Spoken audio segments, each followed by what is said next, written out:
to these scientists for 4 days of symposiums, really concerned because it's clear now that they are justifying, rationalizing, and looking to legitimize some really, really horrible impacts, further impacts on our environment.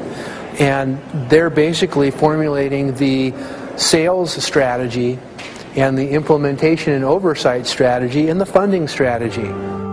After San Diego, I was shocked by the programs that had been proposed. I decided to write about it. That night when I finished, I sent the article to an online publication with my email address attached.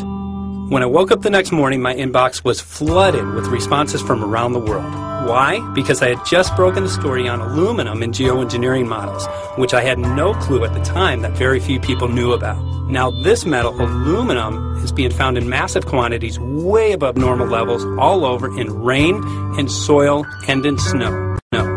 After that, the calls started pouring in from people who were desperate for someone to investigate. That was the fuel that started the film. Before we started filming, we had the opportunity to sit down with one of our favorite authors and documentarians, G. Edward Griffin, to find out what he knew about the subject. I'd like to talk for a minute about an issue that's getting more and more attention. That's the issue which scientifically is called stratospheric aerosol geoengineering, also called the chemtrail issue. I'm very aware of the chemtrail versus contrail controversy. As far as I'm concerned, it's an open and shut case.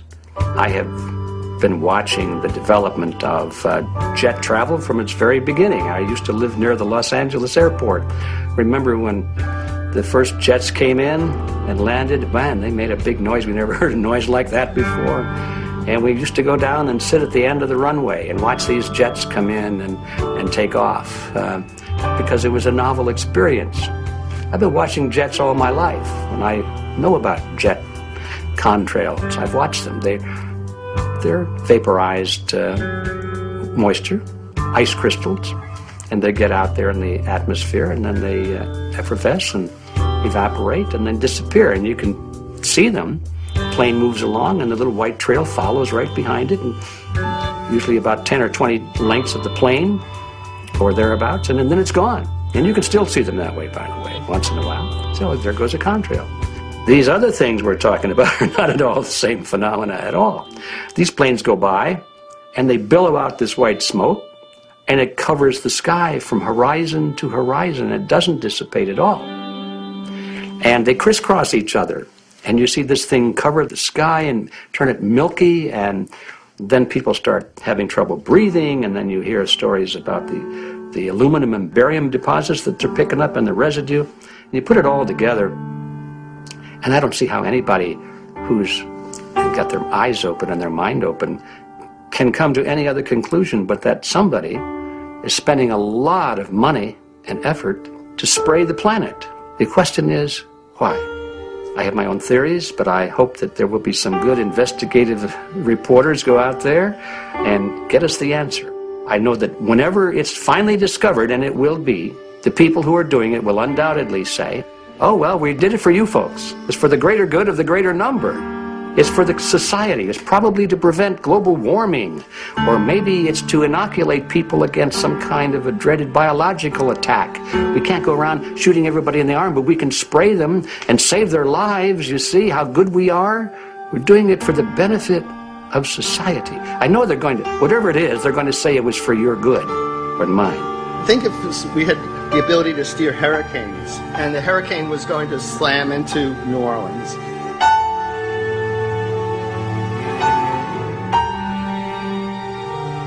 And let's say you could steer it so it would hit Mississippi instead, where for 100, that means I would be willing to more or less kill 18 Mississippians to save 1,800 New Orleanians. And if you do that knowingly, are you murdering those 100 people? And there's all kinds of equity issues there. Now, also, we might be wrong about our steering, and if we didn't do the research right, maybe our steering would intensify Katrina and even kill more people in New Orleans. And so this question of how do you develop the confidence to know that your intervention will reduce overall damage, and then how do you deal with the understanding that you might be damaging some people who wouldn't have been damaged before while saving people overall? The spraying appears to be mostly in NATO countries. I've seen it here in the United States, I've seen it in England, I've seen it in Scotland, I've seen it in Canada, and I've had reports from people who live in France. There's a grouping, there's a political grouping here of some sort. It's international in scope. It's not just an American phenomenon, it's international. And anybody that wants to investigate that, I think, has to take that fact into consideration. They're going to find a political grouping and a political motive here. But in my humble opinion, it's not in your good or mine at all. I don't know what it is, but we'll soon find out.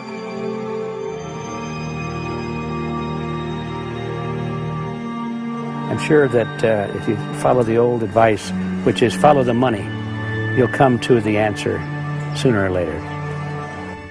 Soon we realized that we all shared the same need to get this information out there, to share with the public, to let people know what is being done. Ed felt so passionately about the issue, he offered to help us. Well, the main thing now, since it looks like the budget is going to be met, is to get it done well. We don't come off the tree knowing any answers at all. Yeah, we're not scientists. We're just asking questions, exactly. And we've got to be very skeptical about the answers. That's it's totally accurate, totally honest. Why can't people see this? They're not hearing it. They don't know that the facts are not being presented. We're very lucky, you know that? Look at this opportunity that's being dumped on us. I know. Opportunity. It's, well, this is going to, it's going to be a battle, I know that. A challenge and a battle, but I mean, why are we here if it's not for that? Can't go to get a hold of Morrow, so it's going to be you for the moment. I'll call him again. So. Sounds good. I saw the sky crisscross with chemtrails, and I can't remember if it was in LA or I was on the road, but I had looked up one day and I thought, look at that. That's not the flight path, man. That was a regular grid over the city, and I couldn't believe my eyes. Milky white clouds. And, you know, it all seems very obvious, and now the evidence of what we have on the ground with the aluminum, the barium, strontium, and with what we see in the patents and what the geoengineers say are going to happen, I mean, for the everyday Joe, this is a slam dunk. This is a very delicate moment for the powers that be, because they're taking a covered-up operation like the tropospheric aerosol program, or chemtrails, Project Icarus, whatever. It's had many names over the years. And they're making it overt into a geoengineering scientific shield to deflect sunlight, because global warming's out of hand. So at this very moment, the belly of the beast is right above us with no armor. Whether people believe in chemtrails or not, the geoengineering should be scary enough. And when people learn about geoengineering, chemtrails will then become apparent, because they're the same. So you're talking about global conspiracy here. Geoengineers propose doing this on a global level. Off to Redding, California. Guess this is the second step after the AAAS meeting. We'll see what we find.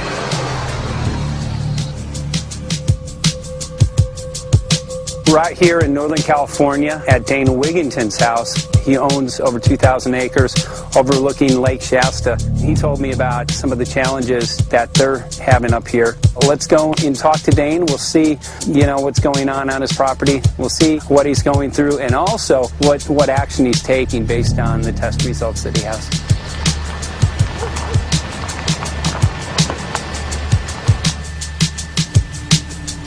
As you know, I have a background in the energy fields. I worked in the first solar plants in the continental U.S. in the early 80s. My home was on the cover of the world's largest renewable energy magazine, so this is my background. My goal has been to alert the public there's a mountain of toxic material falling on us, period. Before about 5 years ago, our skies were typically blue, and now you see it's covered with lines and haze, and virtually nothing you see on the horizon, nothing you see in the sky above us is a natural cloud. I mean, it is virtually all the remnants of these aircraft lines that you see fanning out, spreading into clouds, artificial clouds, but the sky is a very dirty look to it. It's not the white cloud blue sky that we had only a few years ago, but it looks like there's some sort of massive industrial activity or forest fires burning over there, and we see that typically every night. You see even down to ground level, the clarity drops off significantly, and we don't see that except for the days when we have these long, lingering trails that spread and cover the whole sky, and on certain days you can see these trails actually dropping vertically like a veil. We assume the particulates are descending, and we have the test to prove that we are being inundated with levels of aluminum and particulates that are literally tens of thousands of times what would already be considered high. So we're not talking about exposure to a slight percentage higher of these toxic materials. We're talking about quantities, for example, off the side of Mount Shasta. If you can pan back, that's a landmark in Northern California, considered to be a pristine water source. Aluminum or snow sample off the side of Mount Shasta tested 61,000 parts per billion. This is just ordinary snow water, and people are drinking this stuff when they're hiking on the mountain. And remember, government action is required at 1,000. This is 61 times over the government limit, and our hikers are drinking this poisonous water on Mount Shasta Mountain itself. Barium, 83. Strontium, 383. So this summer, the people climbing are drinking poison. Basically.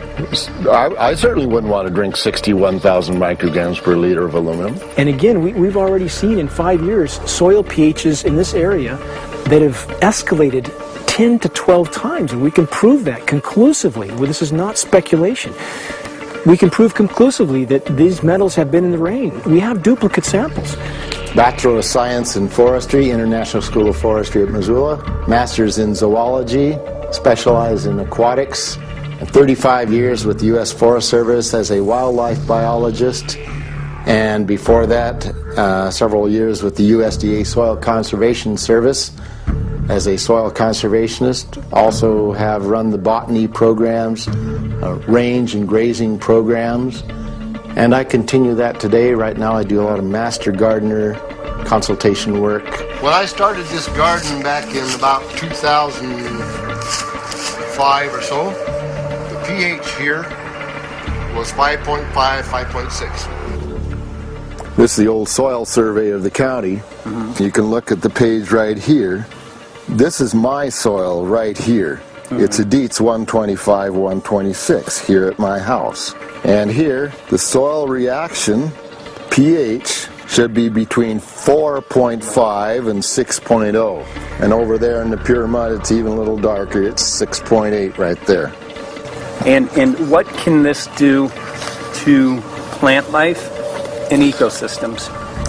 Well, you haul one of these things out and you start looking at the little things that are crawling around the soil. A lot of times they aren't there anymore. The little soil arthropods that you can barely see on a microscope, you can actually see movement with this. Little tiny macroscopic, look like little moving pieces of dust. Those start to go away. They're not gone entirely, but they start to go away. This is black oak acorns. You know, this is pieces of cedar wood. You know, come on, folks. This should be very acid, and I'm getting 10 times higher than expected.